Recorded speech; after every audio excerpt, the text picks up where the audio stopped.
हाँ जी प्यारे बच्चों नमस्कार। अज आपां जमात 10वीं विशा पंजाबी मड़ियां तो दूर दा सार ते प्रश्न उत्तर करांगे। इस दे कहानीकार दा नां रघुवीर ढंड है।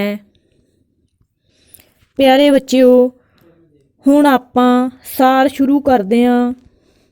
नंबर 1 मड़ियां तो दूर कहानी का सार लिखो।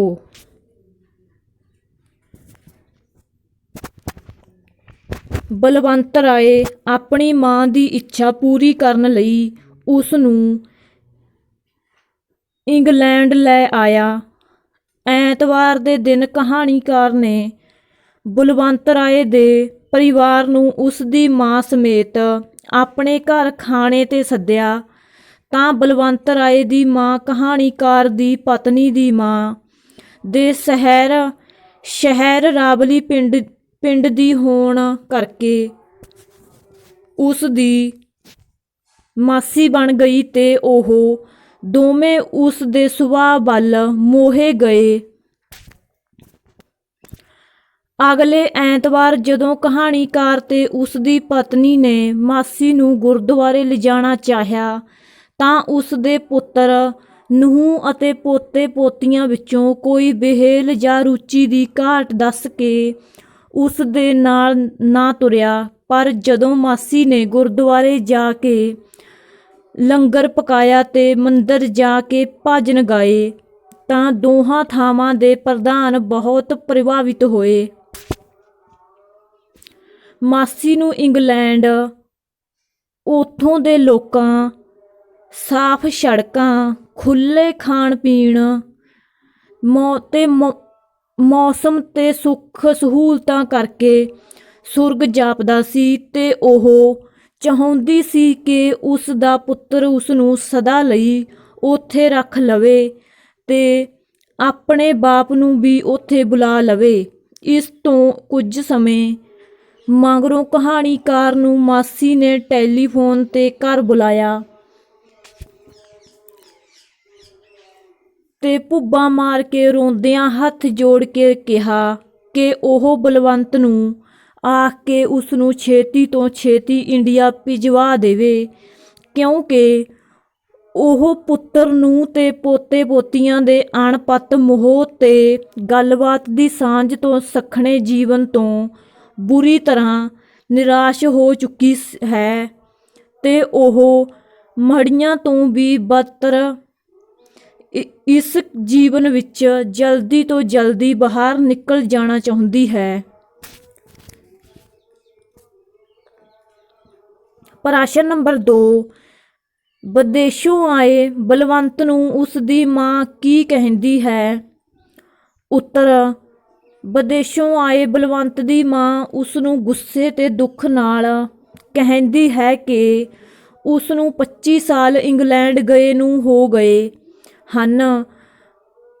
ਲੋਕਾਂ ਦੇ ਮੁੰਡਿਆਂ ਨੇ ਆਪਣੀਆਂ ਮਾਵਾਂ ਨੂੰ ਕਿੰਨੀ ਵਾਰ ਇੰਗਲੈਂਡ ਬੁਲਾਇਆ ਹੈ ਪਰ ਉਸ ਨੇ ਉਸ ਨੂੰ ਕਦੇ ਨਹੀਂ ਬੁਲਾਇਆ, ਜਿਸ ਕਰਕੇ ਆਂਢਣਾ ਗੁਆਂਢਣਾ ਬੋਲੀਆਂ ਮਾਰਦੀਆਂ ਹਨ। ਉਹ ਉਹਨਾਂ ਨੂੰ ਮੂੰਹ ਵਿਖਾਉਣ ਜੋਗੀ ਨਹੀਂ ਰਹੀ। ਉਹ ਤਾਂ ਰੰਨ ਦਾ ਹੀ ਹੋ ਕੇ ਰਹਿ ਗਿਆ ਹੈ ਤੇ ਭੁੱਲ ਗਿਆ ਹੈ ਕਿ ਉਸ ਨੇ ਉਸ ਦੀ ਮਾਂ ਉਸ ਦੀ ਪਾਲਣ ਕਰਦਿਆਂ ਕਿੰਨੇ ਦੁੱਖ ਸਹੇ ਹਨ।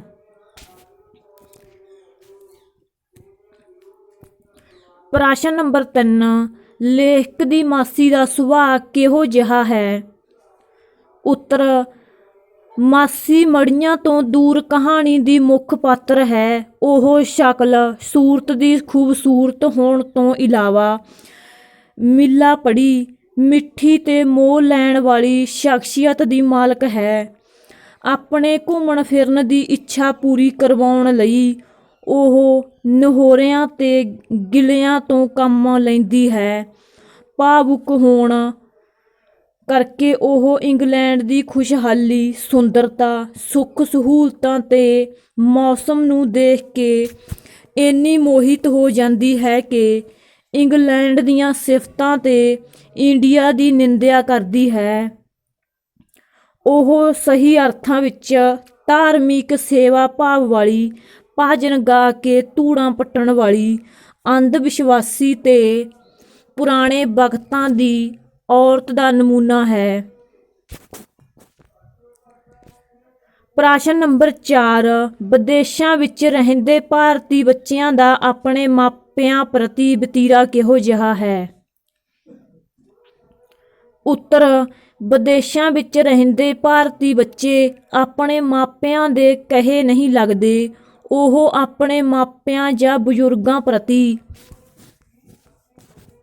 ਆਪਣੇ ਕੋਈ ਫਰਜ਼ ਨਹੀਂ ਸਮਝਦੇ ਤੇ ਉਹਨਾਂ ਦੀ ਮਰਜ਼ੀ ਦੀ ਪਰਵਾਹ ਕੀਤੇ ਬਗੈਰ ਆਪਣੇ ਫਰੈਂਡਾਂ ਨਾਲ ਬਣੇ ਪ੍ਰੋਗਰਾਮਾਂ ਤੇ ਟੈਲੀਵਿਜ਼ਨ ਦੇਖਣ ਆਦਿ ਨੂੰ ਪਹਿਲ ਦਿੰਦੇ ਹਨ। ਉਹਨਾਂ ਨੂੰ ਮਾਪਿਆਂ ਨਾਲ ਗੁਰਦੁਆਰੇ ਤੇ ਮੰਦਰ ਜਾਣਾ ਵੀ ਪਸੰਦ ਨਹੀਂ। ਪ੍ਰਸ਼ਨ ਨੰਬਰ 5, ਮਾਸੀ ਵੱਲੋਂ ਅਜਿਹੀ ਕਿਹੜੀ ਗੱਲ ਕਹੀ ਗਈ ਸੀ ਜਿਸ ਨੇ ਲੇਖਕ ਨੂੰ ਕੀਲ ਲਿਆ ਸੀ? ਉੱਤਰ, ਮਾਸੀ ਨੇ ਲੇਖਕ ਦੇ ਪੁੱਛਣ ਤੇ ਕਿਹਾ ਸੀ ਕਿ ਉਹ ਗੁਰਦੁਆਰੇ ਵੀ ਜਾਵੇਗੀ ਤੇ ਮੰਦਰ ਵੀ। ਇਹ ਗੱਲ ਲੇਖਕ ਨੂੰ ਬਹੁਤ ਚੰਗੀ ਲੱਗੀ। ਮਾਸੀ ਨੇ ਕਿਹਾ ਕਿ ਹਿੰਦੂਆਂ ਸਿੱਖਾਂ ਵਿੱਚ ਫਰਕ ਵਾਲੀ ਬਿਮਾਰੀ ਤਾਂ ਹੁਣੇ ਹੀ ਚੱਲੀ ਹੈ। ਪਾਕਿਸਤਾਨ ਬਣਨ ਤੋਂ ਪਹਿਲਾਂ ਹਿੰਦੂਆਂ ਨੂੰ ਗੁਰੂ ਘਰ ਨਾਲ ਬਹੁਤ ਪਿਆਰ ਸੀ। ਉਹ ਆਪਣੇ ਇੱਕ ਪੁੱਤਰ ਨੂੰ ਸਿੱਖ ਜ਼ਰੂਰ ਬਣਾਉਂਦੇ ਸਨ। ਮਾਸੀ ਦੀ ਇਹ ਗੱਲ ਨੇ ਲੇਖਕ ਨੂੰ ਕੀਲ ਲਿਆ। ਪ੍ਰਸ਼ਨ ਨੰਬਰ 6, ਮਾਸੀ ਨੇ ਲੇਖਕ ਨੂੰ ਮੜੀਆਂ ਸਿਵਿਆਂ ਵਰਗੇ ਨਹਿਸ਼ ਬੋਲਣ ਤੋਂ ਕਿਉਂ ਵਰਜਿਆ?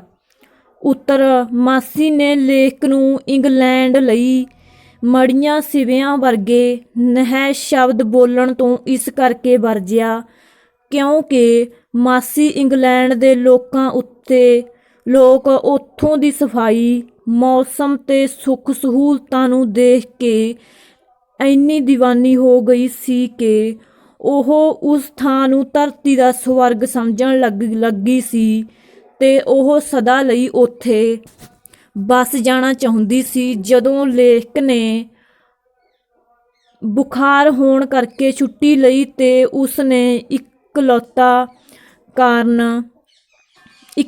ਕਾਰਨ ਮਾਸੀ ਨੂੰ ਫੋਨ ਕਰਕੇ ਦੱਸਿਆ ਕਿ ਉਸ ਨੂੰ ਇੰਗਲੈਂਡ ਦੀ ਮੜੀਆਂ ਵਰਗੀ ਚੁੱਪ ਖਾਣ ਨੂੰ ਆਉਂਦੀ ਹੈ, ਤਾਂ ਮਾਸੀ ਨੂੰ ਸੁੱਖ ਸਹੂਲਤਾਂ ਅਤੇ ਖੁਸ਼ਹਾਲੀ ਨਾਲ ਭਰੇ ਇੰਗਲੈਂਡ ਲਈ ਲੇਖਕ ਦੁਆਰਾ ਵਰਤੇ ਇਹ ਸ਼ਬਦ ਬਹੁਤ ਬੁਰੇ ਲੱਗੇ। ਇਸ ਕਰਕੇ ਹੀ ਉਸ ਨੇ ਲੇਖਕ ਨੂੰ ਇਹ ਸ਼ਬਦ ਵਰਤਣ ਤੋਂ ਵਰਜਿਆ। ਪ੍ਰਸ਼ਨ ਨੰਬਰ 7, ਮੈਂ ਆਖਣੀਆਂ ਬੰਤ ਬੇਟਾ, ਆਹ ਇੰਡੀਆ ਤੋਂ ਤੇਰੇ ਬਾਊ ਜੀ ਦੀ ਚਿੱਠੀ ਆਈ ਹੈ, ਨਾਲ ਤੇਰੀ ਭੈਣ ਦੀ ਵੀ। ਮਾਸੀ ਨੇ ਇਹ ਸ਼ਬਦ ਲੇਖਕ ਨੂੰ ਕਿਉਂ ਕਹੇ? ਉੱਤਰ, ਇਹ ਸ਼ਬਦ ਮਾਸੀ ਨੇ ਲੇਖਕ ਨੂੰ ਇਹ ਦੱਸਣ ਲਈ ਕਹੇ ਕਿ ਕਿਸ ਤਰ੍ਹਾਂ ਉਸ ਦੇ ਪੁੱਤਰ ਦੀ ਆਪਣੇ ਮਾਪਿਆਂ ਵਿੱਚ ਕੋਈ ਦਿਲਚਸਪੀ ਨਹੀਂ ਰਹੀ, ਸਗੋਂ ਉਸ ਦਾ ਵਤੀਰਾ ਬੇਰੁਖੀ ਭਰਿਆ ਹੈ। ਉਹ ਤੇ ਉਸ ਦੀ ਪਤਨੀ ਤਾਂ ਸਵੇਰੇ ਪਤਾ ਨਹੀਂ ਕਦੋਂ ਕੰਮ ਉੱਤੇ ਚਲੇ ਜਾਂਦੇ ਹਨ ਤੇ ਰਾਤ ਨੂੰ 10 ਵਜੇ ਤੋਂ ਪਿੱਛੋਂ ਇੰਨੇ ਥੱਕੇ ਹੋਏ ਘਰ ਆਉਂਦੇ ਹਨ ਕਿ ਬੀਅਰ ਦਾਰੂ ਪੀ ਕੇ ਰੋਟੀ ਖਾਂਦਿਆਂ ਹੀ ਕਮਰੇ ਵੱਲ ਨੱਸਣ ਦੀ ਗੱਲ ਕਰਦੇ ਹਨ।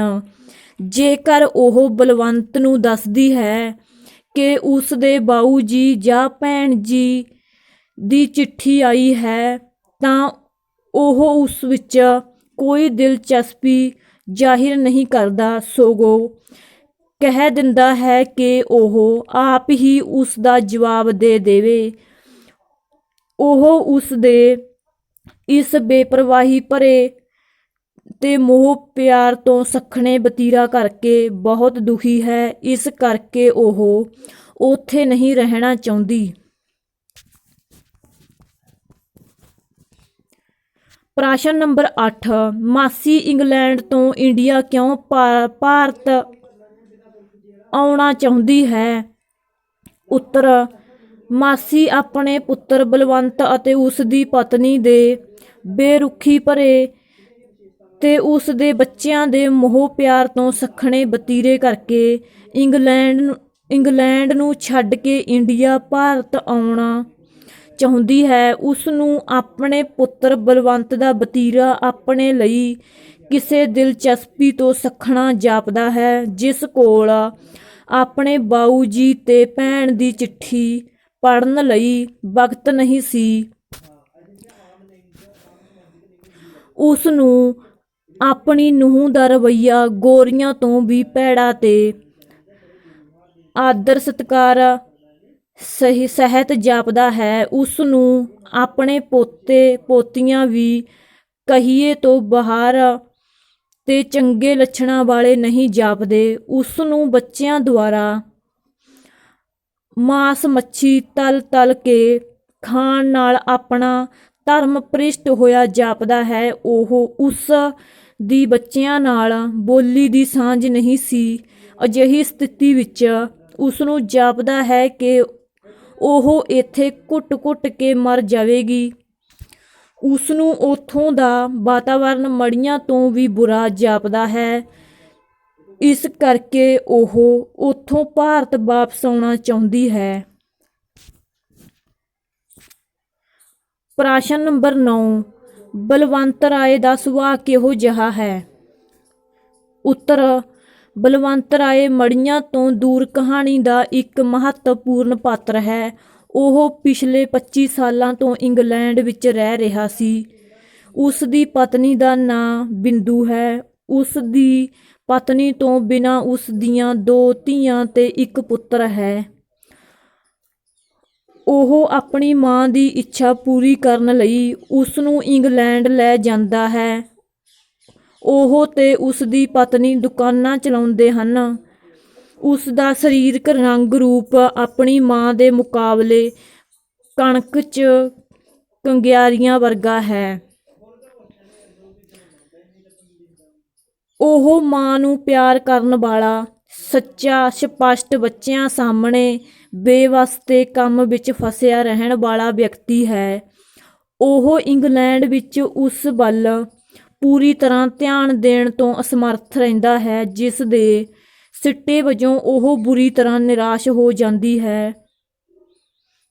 ਆਪਣੇ ਰੁਝਾਨ ਬਾਰੇ ਉਸ ਨੇ ਆਪਣੀ ਮਾਂ ਨੂੰ ਪਹਿਲਾਂ ਹੀ ਸਪਸ਼ਟ ਕਰ ਦਿੱਤਾ ਸੀ ਕਿ ਉਸ ਨੇ ਆਪਣਾ ਦਿਲ ਆਪ ਹੀ ਲਾਉਣਾ ਹੈ।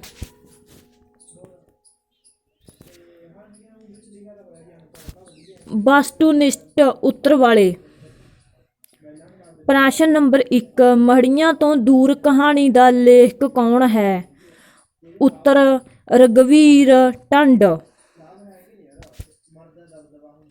ਪ੍ਰਸ਼ਨ ਨੰਬਰ 2 ਬਲਵੰਤ ਰਾਏ ਨੂੰ ਇੰਗਲੈਂਡ ਵਿੱਚ ਰਹਿੰਦਿਆਂ ਕਿੰਨੇ ਸਾਲ ਹੋ ਗਏ ਸਨ?